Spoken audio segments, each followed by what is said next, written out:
এখন এই সময় আপনারা কি মাছের ব্রিডিং করতেছেন? এখন আছে আপনার কই মাছ আছে, তারপরে আপনার কার্পু। কার্প জাতীয়? কার্প জাতীয় আছে আপনার বাংলা মাছের একটা আপনার শুধু কার্পু মাছ, আর আপনার এমনিতে কই মাছ আছে। কার্প জাতীয় মাছের মধ্যে কি কি আছে?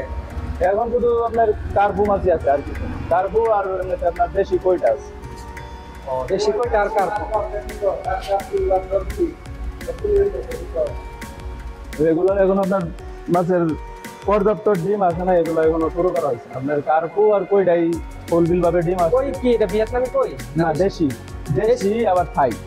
ও, ভিয়েতনামি তো অনেকে করে। বেদ করে অনেকে, বেদ আছে, কিন্তু আমরা কাস্টমারের চাহিদা অনুযায়ী আর কি করা হয়, যে কাস্টমার যখন যেটা চায় আর কি। ও, তাহলে এখন আপনাদের অর্ডার কেমন আছে? অর্ডার যেহেতু মাত্র হ্যাচারি রানিং হচ্ছে, মোটামুটি ভালোই।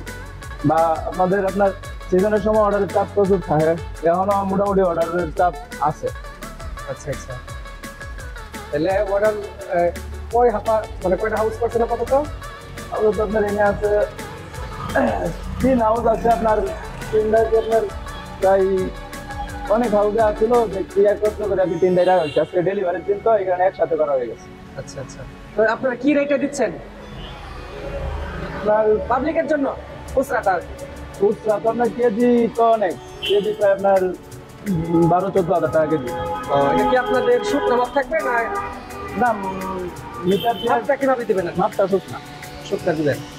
ও, তাহলে 1 কেজি রেনু নিলে আপনারা টার্গেট দেন কত? বাকি আপনার কই মাছের ক্ষেত্রে এক এক মাছের ক্ষেত্রে এক এক রকম, ভিন্ন ভিন্ন আর কি। আপনার কই মাছের ক্ষেত্রে দেখা যায় যে আপনার 5-6 লাখ আপ ডাউন আর কি 1 কেজিতে কোন আর কি আপনার টার্গেট দেন আপনি। আচ্ছা, তাহলে 1 কেজি কই মাছের রেনুর দাম নিচ্ছেন কত? 12 থেকে 14 হাজার টাকা। 12 থেকে 14 হাজার টাকা, 5 থেকে 6 লক্ষ পোনা টার্গেট দিচ্ছেন আপনারা। জি। টার্গেট মিস হইলে কোনো যদি না ফুটে? না, এটা তো মিসিং, যেহেতু এটা পানির জিনিস, এটা ফুলফিল না না না, ক্ষতিপূরণের কোনো সিস্টেম নাই। ও, ক্ষতিপূরণের কোনো সিস্টেম নাই। হয়তো আমাদের যারা আপনার পার্মানেন্ট কাস্টমার আছে তাদের কাছে স্যাক্রিফাইসের বিষয়টা আছে, ওইটাই। এটা আপনার কোনো হ্যাচারি বা কোনো মালিক কর্তৃপক্ষরাই আপনার এটা ক্ষতিপূরণের কোনো সিস্টেম নাই। আপাতত আপনাদের কাস্টমার কোথেকে আসে? আমাদের কাস্টমার তো আমাদের লোকাল গুলাই না বাইরে থেকে? লোকাল বাহিরের, আবার আপনার ধরেন বাইরে সিলেট, এগুলা দূরের। বিশেষ করে এখন এই মুহূর্তে লোকাল কাস্টমার।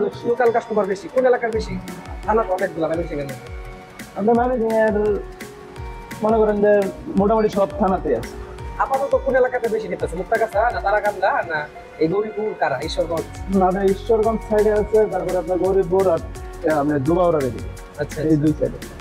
তাহলে এবারের কার্যক্রম শুরু করছেন তো কেমন আশাবাদী? ভালো। এবারে কেমন আশাবাদী? ভালো? কেমন প্রোডাকশন করবেন বা চিন্তা ভাবনা লক্ষ্য কেমন? লক্ষ্য আপনার মনে করেন গত বছরের চাইতে এবার আরো বেশি। আচ্ছা আচ্ছা, গত বছর কেমন পোনা গেছে টোটালি? গত বছর আপনার প্রায় 3 থেকে 4 কোটির মতো বোনা সেল হয়েছে। আচ্ছা আচ্ছা, যাক, মানে বোনার হিসাবটা তো হ্যাচারিতে ধরা হয় না, রেনুরটাই ধরা হয়। রেনুরটাই ধরা হয়, বুঝতে পারছি। তাহলে আর কতদিন পরে আপনার ইয়া হইতে পারে এই অন্যান্য মাছ, পাবদা, গুলশা, ট্যাংরা, ক্যাটফিশ? ক্যাটফিশ জাতীয় মাছ ধরেন আপনি ফাল্গুনের শেষ সপ্তাহে, মানে আপনার ফেব্রুয়ারির শেষে। ফেব্রুয়ারির তো এটা মাত্র আপনার শুরু। আপনার ফেব্রুয়ারির 25-26 তারিখ থেকে ক্যাটফিশ জাতীয় সব মাছ পাইবেন। আচ্ছা, আপনাদের মাছগুলা কি একদম পরিপক্ক মানে ব্রিডিং করানোর জন্য? না, এখন আপনার ক্যাটফিশ জাতীয় মাছগুলো এখন আপনার পরিপূর্ণভাবে রেডি না। যদি না না না, আরো আপনার মনে করেন যে হয়তো 7-10-15 দিন সময় লাগবে এরকম আর কি। ক্যাটফিশটা আর আপনার এমনিতে যেগুলো কার্প জাতীয় যেগুলো আছে এগুলো মোটামুটি রেডি, এগুলা এখন চলতেছে। কতগুলো হাউস আছে? টোটাল হাউস কতগুলো আছে? টোটাল হাউস মনে করেন যে এনে এগুলো আপনার ধরেন 15টা, ওই দিকে আছে আরো 15টা, তাই আপনার 30-35টা হাউস আছে এনে। এখানে টোটাল তাহলে হ্যাচারি হাউস, টোটালি হ্যাচারি হাউসে আপনার 30-35টা হাউস আছে। সবগুলাই মানে সিজনে সবগুলাই সবগুলা রানিং থাকে, অলওয়েজ রানিং থাকে। আপনাদের এখানে কর্মী কতজন আছে? কর্মী আছে আপনার 20 থেকে 25 জনের উপরে। 20 থেকে 25 জন সবসময় থাকে আপনার? হ্যাঁ, সিজন টাইমে আপনার সবসময় থাকে, আর আনসিজনে 10-12 জন থাকে। আপনারা কি ওয়ান টাইম ব্যবহার করেন চাইনিজ না পিজি ব্যবহার করেন? পিটিভিটারি প্ল্যান দানাদার? PG PG. পিজি কি একবারই ব্যবহার করেন না দুইবার? 4 ঘন্টা পর পর ব্যবহার করতে হয় না?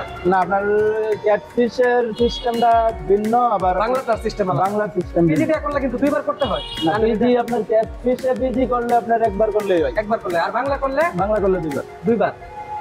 তো আপনাদের এই কার্যক্রমে প্রধান কে, এই যে ব্রিডিং প্রসেসিং এ? ব্রিডিং প্রসেসিং এ আমি আছি, আবার আপনার আমার এক বড় ভাই আছে, আমরা দুইজন। পিটুইটারি গ্ল্যান্ড পিজি কোথা থেকে কালেকশন করেন? পিজি তো আপনার আমরা মূলত হয়তো দেখা যায় যে কোনো ওষুধ কোম্পানি থেকে দেয়, নয়তো কোনো আপনার ডিলারের কাছ থেকে নেই, দোকানদারের কাছ থেকে। বুঝতে পারছি। বর্তমান পিজির বাজার জানেন? বর্তমান পিজির বাজার তো এখনো এটা নাকি কেনা হয়েছে না। কেন হচ্ছে না? এবার গতবারের গুলা দিয়ে চালাইতেছেন? গতবারের যেগুলা আছে এগুলা সুরক্ষিতভাবে রাখা হয়েছিল, এগুলা দিয়ে করা হয়েছে। ও আচ্ছা আচ্ছা। এবারে বর্তমানে- এইবার কি বাজার ছিল পিটুইটারি গ্ল্যান্ডের? আপনার 12-র উপরে, 12 উপরে গ্রাম। মানে দাম 12 অ্যাম্পল, আমরা অ্যাম্পল কিনি, মানে এক অ্যাম্পল, এক বলে কত গ্রাম থাকে? একদম 1 গ্রাম। 1 গ্রাম 12,000 টাকা। তাইলে হ্যাচারির কার্যক্রম তো শুরু হয়ে গেছে। তাহলে এখন যারা মাছ চাষি আছে, রেনু করবে, কোনো উৎপাদন করবে, তাদের উদ্দেশ্যে কিছু বার্তা দেন। তারা কি করতে পারে, কিভাবে প্রস্তুতি নিতে পারে? যেহেতু আপনার আমাদের আপনার মনে করেন ক্যাটফিশের দিকেই মানুষ এখন মনে করেন যে বেশি আগ্রহী, যত চাষি আছে। আমি বলবো যে আপনারা সকলেই মনে করেন, যেহেতু আপনার শীত চলে গেছে, কারণ আমাদের কুয়াশা থাকলে আপনার ক্যাটফিশ মাছটা পারে না বা হয় না। ক্যাটফিশের যে আপনার দুধ গুলো আছে, আমাদের বাচ্চা গুলটা এভরিথিং যে দুধ গুলো আছে, এগুলো আপনার কুয়াশা থাকলে মাছের পেটে আপনার ডিম খায় না, মানে কুয়াশার পরে ডিম আসে, কুয়াশা না থাকলে। তো আপনার সকলে পুকুর প্রস্তুতি নেন এবং মাছের জন্য যোগাযোগ করেন আমাদের এখানে, ইনশাল্লাহ ভালো মাছ, বেশি মানসম্মত মাছ দেওয়া হবে। এটুকু। নতুন যারা রেনু চাষি আছে, পুকুর প্রস্তুতি কিভাবে করবে একটু সংক্ষেপে ধারণা দিয়ে দেন। সংক্ষেপে না, ভালোভাবে ধারণা দেন। না, এগুলো তো আর আপনার বলেন বলেন, অনেকে মাছ চাষে আসতে চায়। এমনি বললে হয় না। এরপরে আপনার যারা আমাদের মনে করেন নতুন, তাদেরকে আমি পুকুর প্রস্তুতিটা একটু আপনার মতো করে বলেন, কিভাবে নিবে আপনার অভিজ্ঞতা থেকে। পুকুর প্রস্তুতি আপনার যেমন ধরেন, পুকুরটা আপনার শুকায়া, তারপরে চুন লালি এগুলা কোয়েল টোয়েল এগুলা দিয়া, তারপরে আপনার ময়দা হয় বা একটা আছে আপনার হরা টানা হয়, এগুলা দিয়ে আপনার তারপরে আস্তে আস্তে পানি উঠাইয়া, মানে এগুলো আপনার সরাসরি কথা বললে বেটার। পানি কয় ফিট রাখবে? পানি এক এক মাসের ক্ষেত্রে এক এক রকম। ন্যূনতম আপনার ক্যাটফিশে 4 ফিট ওভার, 4 ফিটের বেশি রাখা যাবে না পানি। মানে 4 ফিটের ওভার, বুঝছে না? ও 4 ফিট ন্যূনতম পানি রাখতে হবে, জি, জি। গভীরতা রাখতে হবে হুম, হুম। ক্যাটফিশের জন্য। নিচে 2.5 ফিট 3 ফিট হলে 3 ফিট হবে, তবে আপনার 4 ফিটটা বেটার। বেটার। আর যদি 4 ফিটের সর্বোচ্চ কয় ফিট রাখা যাও? সর্বোচ্চ আপনি ক্যাটফিশের ক্ষেত্রে 8-9 ফিট enough। 9 ফিটের মধ্যে রেনু দিলে আপনার অক্সিজেন ফুল করতে না? না, না। বেশি পানির কারণে ছোট পানা। না, না, আমরা তো আপনার আমাদের পুকুর পিছনে আপনার প্রজেক্ট আছে, আপনি চাইলে দেখতে পারেন। আর বাংলা বাংলা অ্যাভেলেবল না, বাংলা মাছের পানি কয় ফিট রাখবে রেনু করার জন্য? বাংলা মাছ মনে করেন আপনার সর্বনিম্ন সর্বনিম্ন 4-5 ফিট, আর সর্বোচ্চ কত রাখা যায়? 10 ফিট রাখলেও সমস্যা নেই বাংলার ক্ষেত্রে। তো রেনু পরিচর্যার জন্য আর কি কি ব্যবস্থা নেওয়া যায়? কোন পাউডার আপনারা সাজেস্ট করতেছেন সবচেয়ে ভালো মানের কোনটা? আপনার মেগা বা নারিশ এই দুটাই ভালো, দুটাই ভালো রেনুর ক্ষেত্রে। আচ্ছা আচ্ছা, রেনুর ক্ষেত্রে তাহলে বা আপনার মাছের আপনার 3 দিন পর্যন্ত একটা পাউডার আছে, যেটা আপনার পুকুরের পানি পরিষ্কার রাখবো। আপনার ইওনের একটা পাউডার আছে 1 কেজি প্যাকেট, এটাও ব্যবহার করতে পারেন, এটাও ভালো। তাহলে আপনাদের বিদ্যুৎ চলে গেলে পরে কিভাবে ইয়া করেন? আমাদের জেনারেটর আছে, জেনারেটর আছে, ইয়া আছে। জেনারেটর বা আপনার আমাদের যে আপনার আপনি কি ট্যাঙ্কি তেলাপিয়া ইয়া করেন? মনে আছে? তেলাপিয়া আছে। জি। তাহলে নতুন কি মাছ আছে আপনার? ওই যে শোল মাছের পোনা, ভিয়েতনামি শোল, ভিয়েতনামি না, শোলের পোনা নাই, এগুলা আপনার হয় না। চিতল আর না, এগুলা তো সামুদ্রিক বা নদীর মাছ, এগুলা ব্রিডিং করানো যায় না? না। নদীর পাঙ্গাস পাঙ্গাস আছে, আপনার দেশি পাঙ্গাস বা আপনার হোয়াইট পাঙ্গাস এগুলো আছে, পাঙ্গাস আছে অ্যাভেলেবল, পাঙ্গাস তেলাপিয়া। এখন কি ফিরের দাম বাড়তি না কম? এটা খাবারের দাম বাড়তি। সরকার পরিবর্তনে খাবারের দাম কমছে না? না, সরকার তো এগুলার দিকে এখনো করে নাই। খাবারের এই দাম সেক্টরের উপরে কোনো না, না। সরকারের হলো কোনো হস্তক্ষেপ করে নাই? মৎস্য খাতের উপরে এখনো কোনো প্রকার কোনো কাজ করে নাই। খাবারের দাম কমছে না তাই? না, বাড়তি দাম। তাহলে আপনাদের এখানে কোনো সরকারি কোনো মৎস্য কর্মকর্তা আসে সহযোগিতা করার জন্য, তথ্যপত্র দিয়ে? জি। তাদের সহযোগিতা নেন অবশ্যই। বিশেষ করে কৃষি বিশ্ববিদ্যালয়ের আমাদের কৃষি বিশ্ববিদ্যালয়ের লোক আছে। আপনারা যান কোনো পরামর্শের জন্য? আমরা মনে করেন হয়তো যাওয়া হয় না, তবে তারাই আপনার 7-10 দিন পর পর আসে। আপনারা কি রঙিন মাছের ব্রিডিং প্রসেসিং করেন অ্যাকুরিয়ামের ভিতরে যে আপনার না, অ্যাকুরিয়ামের কোনো মাছ করা হয়। অ্যাকুরিয়ামের বলতে আপনার আমাদের যে সোনালী একটা রুই আছে, এটা করা হয়। সুবর্ণ রুই ওইটা আপনার, তারপরে কার্পুট এগুলো আছে আপনার, কালারিং এগুলো আর কি ইয়ে করা হয়। এছাড়া অ্যাকুরিয়ামের নির্দিষ্ট আলাদা কোনো মাছ ব্রিডিং করা হয়। তাহলে এটা কয়দিনের কোন এটা ভাই? আপনার 4 দিন। 4 দিন। হ্যাঁ, কোনো খাবার টাবার দিচ্ছেন? না না,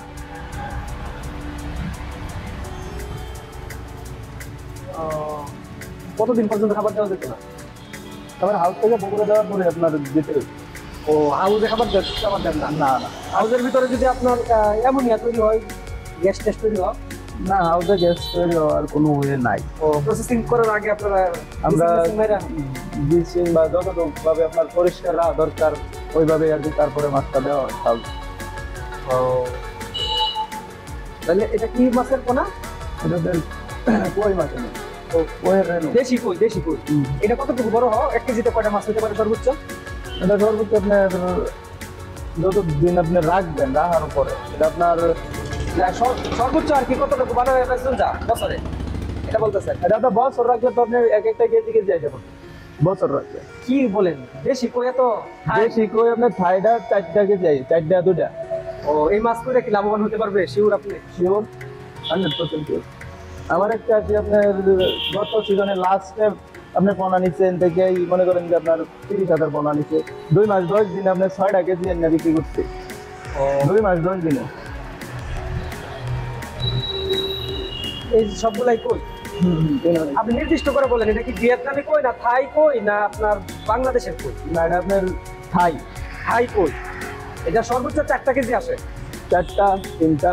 কতদিন লাগে 4টা কেজি আসতে? 4টা কেজি আসলে আপনার 6 মাস। 6 মাস। আচ্ছা, এখন 4 দিন বয়স আপনারা কোনো খাবার টাবার দেন না এখানে? না না না, পুকুরে যাওয়ার পরে তারপরে পরে খাবার। প্রথম অবস্থায় খাবার দেওয়ার পাউডার পাউডার বা ডিম। ডিমের কুসুম তো সরাসরি দেওয়া যায় না, না, ব্লেন্ডার করে ব্লেন্ডার করে একটু হলুদ অংশটা পানিটা আর কি দেয়, শুধু কুসুমটা। শুধু কুসুমটা। বুঝতে পারছি। শুধু কুসুমই দিব? কয়বেলা খাবার দেওয়া লাগবে পুকুরে? 2 বেলা, 2 বেলা খাবার। কখন কখন? সন্ধ্যার পরে আবার আপনার ভোরবেলা।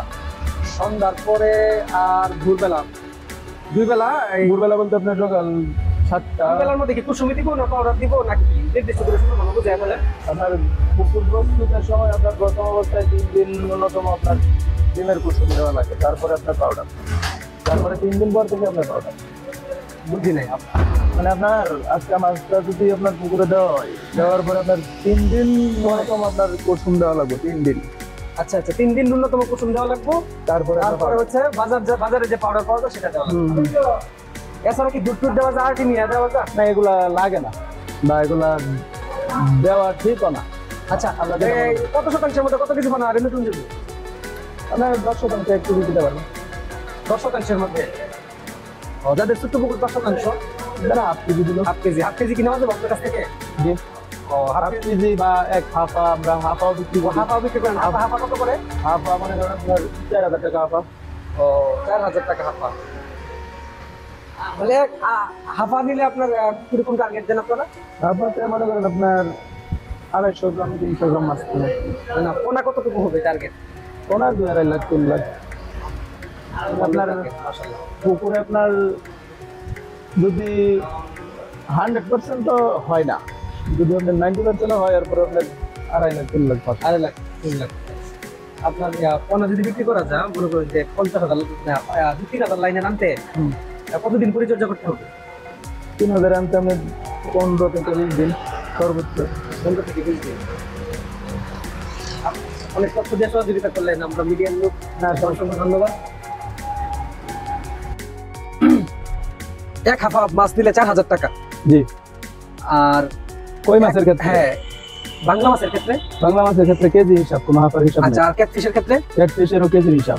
আচ্ছা, আবার আপনার আচ্ছা, ক্যাটফিশের একটা প্রশ্ন আছে, আপনার ক্যাটফিশের গুলশা টেঙ্গাটা হাফার হিসাব। আচ্ছা, আপনার এই যে কইটা এই এক হাফা নিলে 4,000 টাকা, আর আপনি বলছেন 2 থেকে 2.5 লক্ষ পোনা হবে, জি তাহলে 15 দিন লাগবে 3,000 লাইনে আনতে। 15 থেকে 20 দিন, 15 দিন শিওর টাইম না। আচ্ছা, তাহলে এই সিজনে আপনার কেমন দাম হতে পারে 2 লক্ষ পোনা যদি হয় 15 দিন পরে?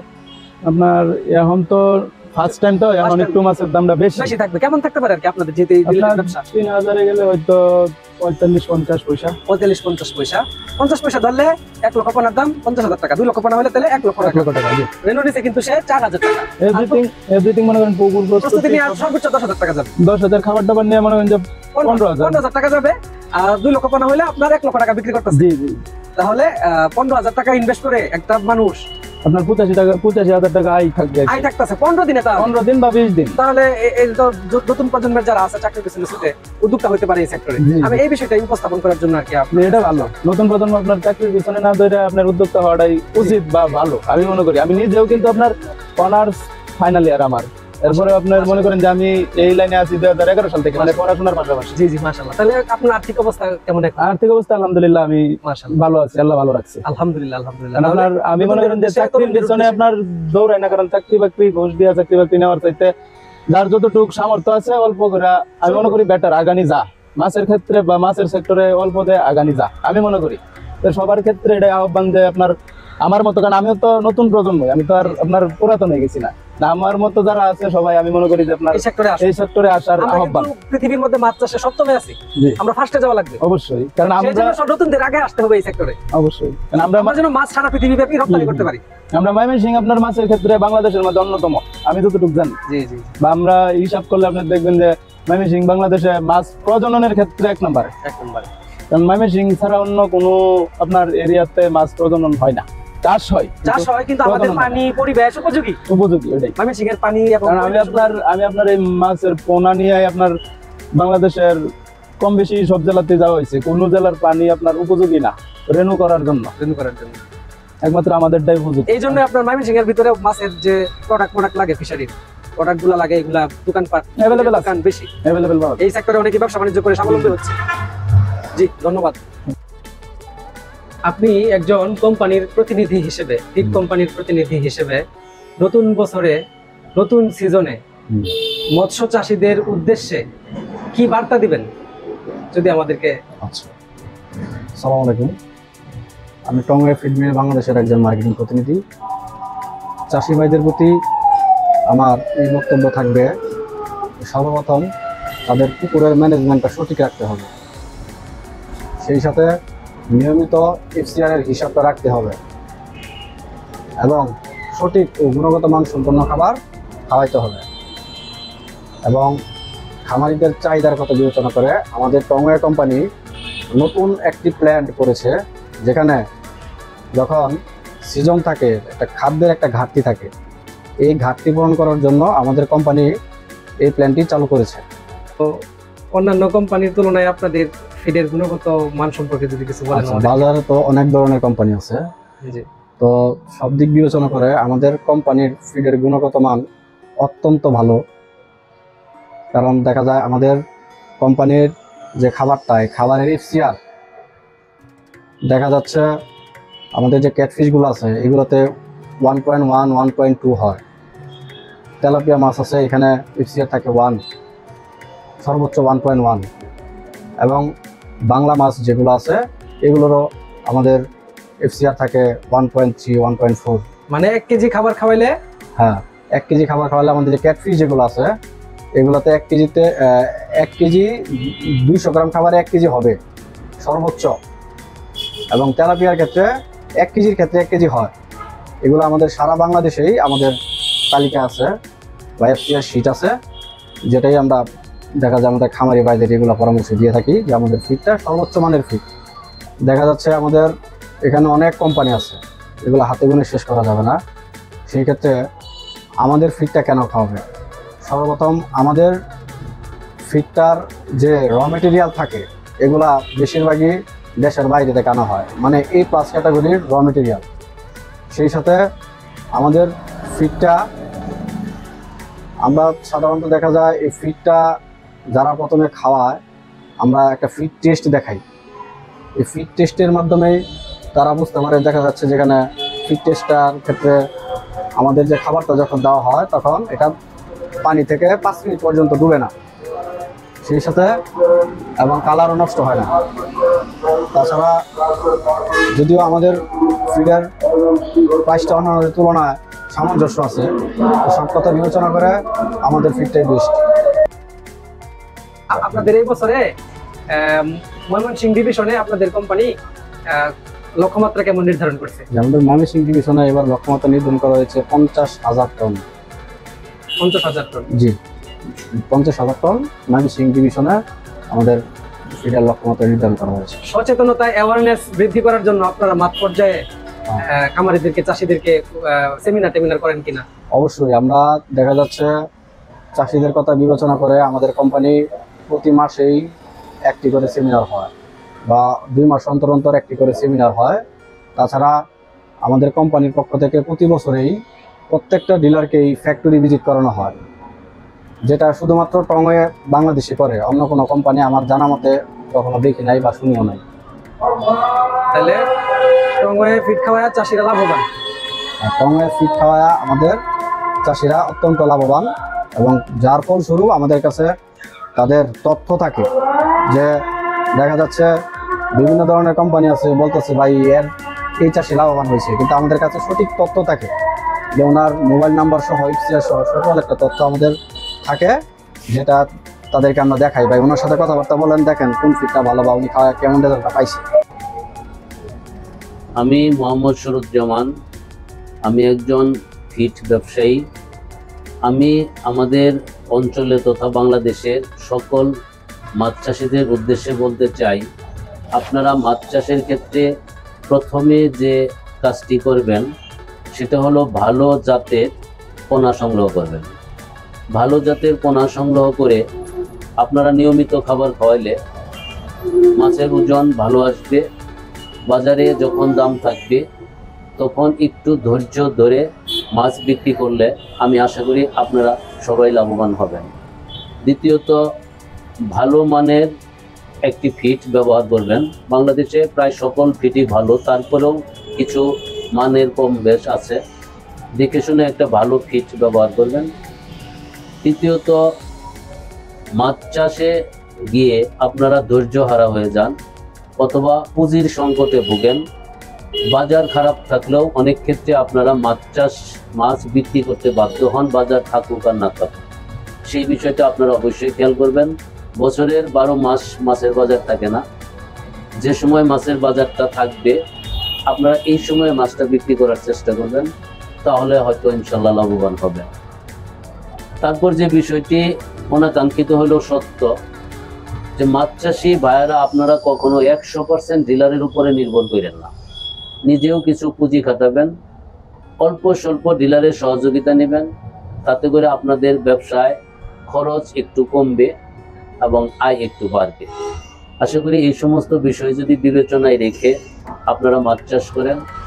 মাছ চাষের ক্ষেত্রে আরেকটা বিষয় গুরুত্বপূর্ণ, পানির গুণগত মান সবসময় রক্ষা করবেন। মাছকে নিয়মিত খাদ্য দেওয়ার পাশাপাশি আপনারা ব্যবস্থাপনার উন্নয়ন ঘটাবেন। ব্যবস্থাপনা একটি বিরাট বিষয়, এবং নিজে বুঝে শুনে ব্যবস্থাপনা উন্নত করে মাছ চাষ করে আপনারা সবাই লাভবান হবে বলে আমি আশা করি। সরকার এবং সংশ্লিষ্ট মহলের প্রতি কি আহ্বান থাকবে একজন ব্যবসায়ী হিসেবে, একজন চাষি হিসেবে? একজন চাষি হিসেবে যদি আমি বলতে চাই, আমি বাংলাদেশ সরকারের কাছে অনুরোধ করব, আপনারা অভিজ্ঞ মানুষের মাধ্যমে, অভিজ্ঞ সরকারি কর্মকর্তাদের মাধ্যমে এই দেশের মানুষের মাছ চাষের উপরে বেশি বেশি ট্রেনিং করাবেন। মাছ চাষে বেশি বেশি ট্রেনিং করে আমরা যদি এখানে অনেক কিছু শিখে যদি মাছ চাষ করি তাহলে আমরা লাভবান হতে পারবো। আমি বাংলাদেশ সরকারকে সবিনয় অনুরোধ জানাবো, স্পেশালিস্ট দ্বারা মাছ চাষিদের বেশি বেশি ট্রেনিং করানো যায়। আর খাবার দাম কমানোর জন্য ভর্তুকি জানাতে। আর বাংলাদেশের খাদ্যের ব্যবস্থাপনা এমন একটি হয়ে গেছে যে সিজন শুরু হলেই খাদ্যের দাম বেড়ে যায়, কিন্তু ওই হিসাবে মাছের দাম বাড়ে না। আমি বাংলাদেশ সরকারকে অনুরোধ করব, আপনারা ফিডের যত্র দাম বাড়ানোর বিষয়টাকে আপনারা একটু নজরে রাখবেন, একটু মনিটরিংয়ে রাখবেন। একটা নীতিমালায় রাখলে আমরা মাছ চাষ করে লাভবান হতে পারবো। ঠিক আছে।